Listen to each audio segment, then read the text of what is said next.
Olá, irmãos, a paz do Senhor. Sou o pastor Moisés Campelo. Essa análise sobre a lição 2 dos jovens, ela não vai ser, primeiramente, uma análise teológica, vai ser, na verdade, uma análise de aplicação. O tema da lição, eu estou com minha lição aberta aqui, você pode acompanhar da sua, é o problema do pecado. Pecado no Antigo Testamento, o termo no Antigo Testamento para pecado é errar o alvo.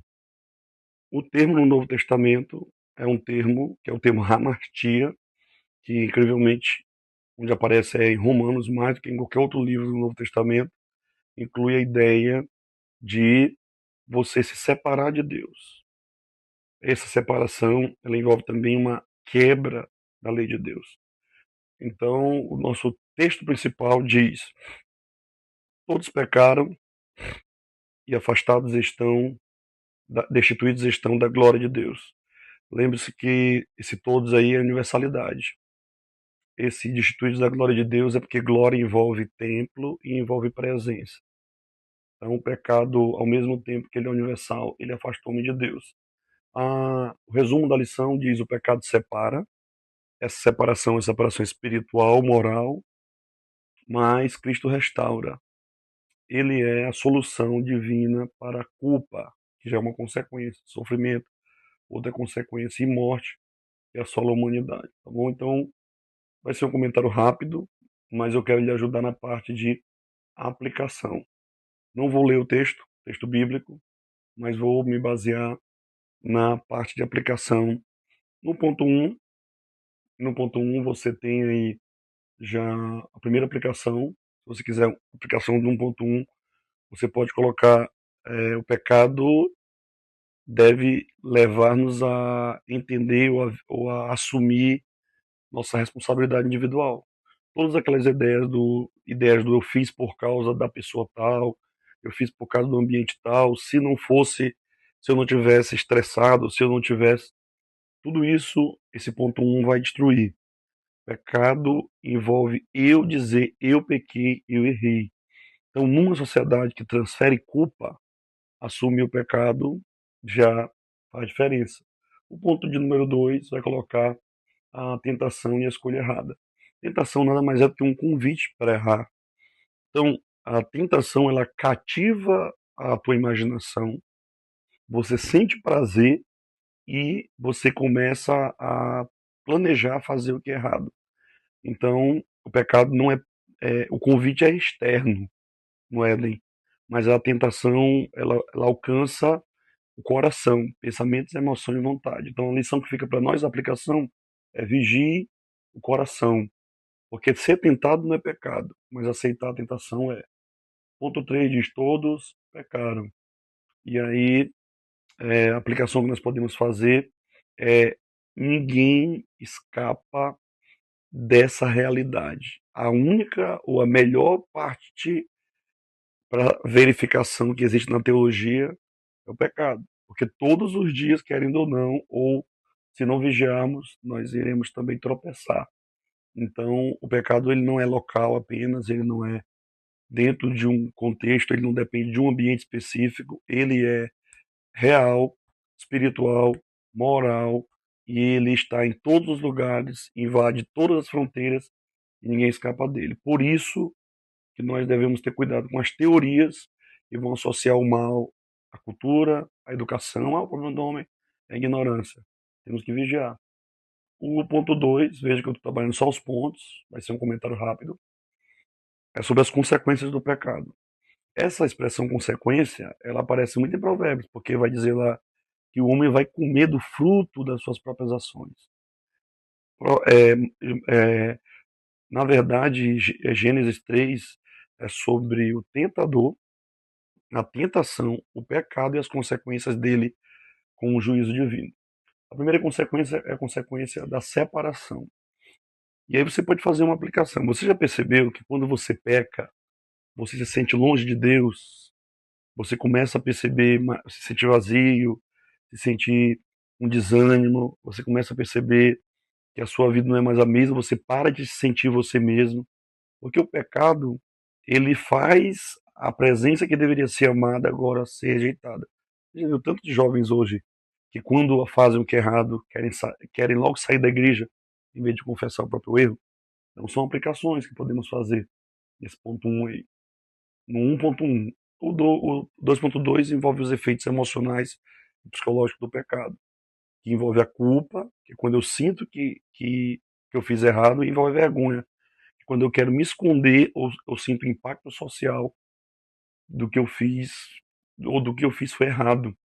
E é interessante porque hoje ninguém quer dizer eu sou culpado, eu estou errado. Todo mundo está no. Não, a culpa é do meu marido, da minha mulher, do meu pai, da minha mãe, do meu líder. Mas a culpa, ela é boa porque se eu não me sentisse culpado quando eu faço errado, isso já é um sinal ruim. Um sinal ruim. Só que se ela for levada a um extremo, mesmo depois de haver o perdão de Deus, ainda continuar me sentindo e me baseando numa sensação para saber se eu sou culpado, se eu sou perdoado ou não, é um perigo, porque você acaba é, vivendo mais por sentimento do que por fé. E por último, que é o terceiro ponto do ponto 2, é o sofrimento e a morte. Isso não quer dizer, gente, que todo sofrimento seja resultado de pecado, mas isso quer dizer que naturalmente o homem não iria sofrer, mas com o pecado ele sofre do ponto de vista emocional, psicológico, físico, espiritual, tá bom? As doenças são resultados do pecado e a morte, que também é uma separação. Primeiro morte espiritual, depois morte física, depois morte eterna. Morte espiritual, separação de Deus, morte física, separação do corpo e da alma, e depois morte eterna, que é a separação eterna de Deus, tá bom? Isso mostra também que nós temos que entender que tipo de sofrimento estamos passando. Às vezes eu estou sofrendo porque eu errei, mas às vezes o exagero da gente de achar que porque nem todo pecado está envolvido, traz logo, nem todo sofrimento envolve pecado, a gente mistura tudo. Tem gente que está sofrendo mesmo porque é ruim, porque é mal, porque engana os outros, porque é falso, porque é traidor, traidora. Mas nem todo sofrimento, como os amigos de Joy Haro, envolve isso. Temos que vigiar em relação ao tipo de sofrimento que estamos passando. E o 3, para encerrar, é um comentário rápido, espero que ajude.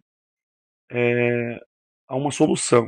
Romanos 6,23 vai dizer que o salário do pecado é a morte, mas o dom gratuito de Deus é a vida eterna. Se o pecado afasta, Cristo une. Se o pecado destrói, Cristo restaura. Se o pecado mata, Cristo traz vida. Se o pecado engana, Cristo traz a verdade. Cristo traz a reconciliação. E aí você que está me assistindo, que é professor, aproveite essa oportunidade para falar para os teus jovens sobre a importância de priorizar o relacionamento com Deus. Alguém desanimado? Mostre para ele que existe restauração e graça em Jesus. Alguém triste? Mostre para ele que ele é a nossa alegria.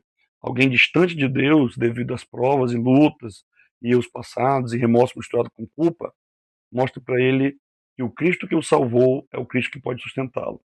O ponto 2 diz que a remoção de culpa e de vergonha. A Bíblia diz: confessarmos nossos pecados, ele é fiel e justo para nos perdoar, nos purificar de todas as nossas iniquidades. Isso quer dizer, professor, que você pode aplicar a vida do seu jovem. Não há pecado que Deus não perdoe, não há culpa que Deus não tire, não há remorso que não seja absolvido, retirado. Nós temos que diferenciar a falsa culpa da verdadeira.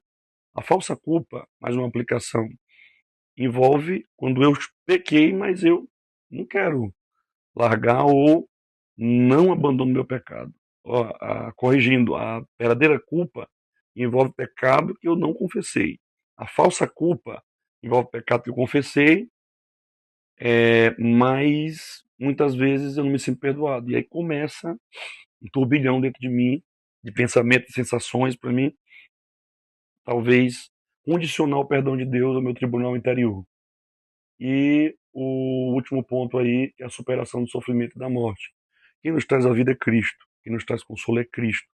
Já se você está passando por depressão, por ansiedade, por burnout, não importa o que você esteja passando, se você errou mesmo, a Bíblia diz: confessarmos nossos pecados, Ele é fiel e justo para nos perdoar e nos purificar de todas as nossas iniquidades, tá bom? Foi um comentário rápido, mas eu fiz aplicações de todos os pontos, e o que você pode aplicar na vida do jovem é vigiem, vigiem. Pecado envolve o que eu penso, o que eu sinto e o que eu faço, que não agrada a Deus, mas A vida santa envolve a entrega a Deus, o compromisso com Deus e uma vigilância completa. Deus em Cristo vos abençoe. Se inscreva no meu canal, Moisés Bacelar, e compartilhe essas aulas com professores da Escola Dominical.